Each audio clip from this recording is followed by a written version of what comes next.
Waspada, saus tomat dan sambal ini ternyata tidak pakai tomat dan cabai sama sekali. Kepolisian Kota Besar Bandung akhir Januari yang lalu menggerebek sebuah pabrik saus tomat dan sambal di kawasan Caringin. Pabrik tersebut menggunakan bahan kimia berbahaya sebagai bahan utama dalam proses pembuatan saus dan sambalnya. Setelah diteliti, hasilnya sangat mengejutkan. Saus dan sambal yang diproduksi pabrik tersebut ternyata tidak mengandung bahan baku tomat dan cabai sama sekali. Artinya bahan-bahan tersebut sudah diganti oleh bahan sintetis. Pengakuan pengelola pabrik cukup mengejutkan pihak berwajib. Sambal dan saus ini bahannya dari ampas tapioka 27 kg, ekstrak bawang putih 4 kg, ekstrak cabai leoserin kapsikum 0,5 ons, saksrin 50 gram, garam 4 kg, cuka 200 gram, pewarna sunset 1 ons, perwarna jenis poncau 1 sendok, potasium fosfat 50 gram, dan bibit cairan tomat 0,5 ons. Jadi saus dan sambal ini tidak pakai cabai atau tomat sama sekali, tapi pakai esens rasa tomat dan cairan kimia ekstrak cabai.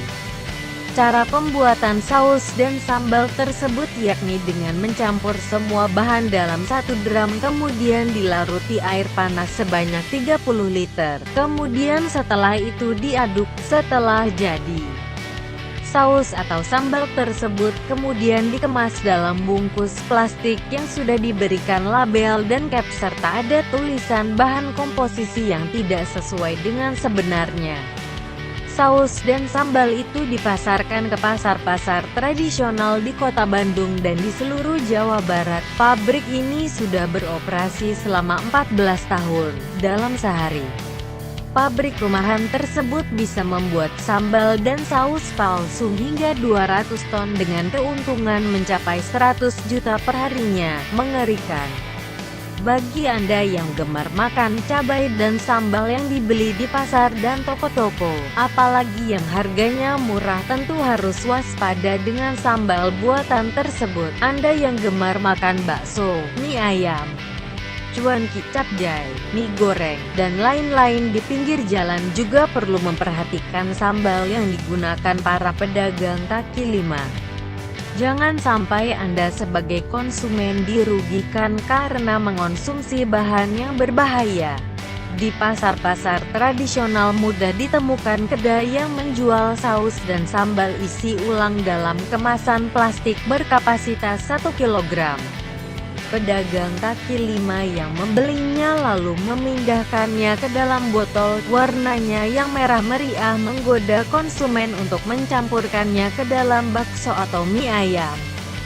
Dikonsumsi 1 kali atau 2 kali mungkin tidak terlihat efeknya, tetapi jika dikonsumsi dalam frekuensi yang sering dan dalam waktu yang lama, maka efeknya tentu sangat berbahaya bagi tubuh. Salah satu penyakit yang mungkin timbul dari konsumsi zat kimia berbahaya adalah kanker. Pengusaha yang memproduksi saus tomat dan sambal palsu mungkin hanya memikirkan untung besar saja.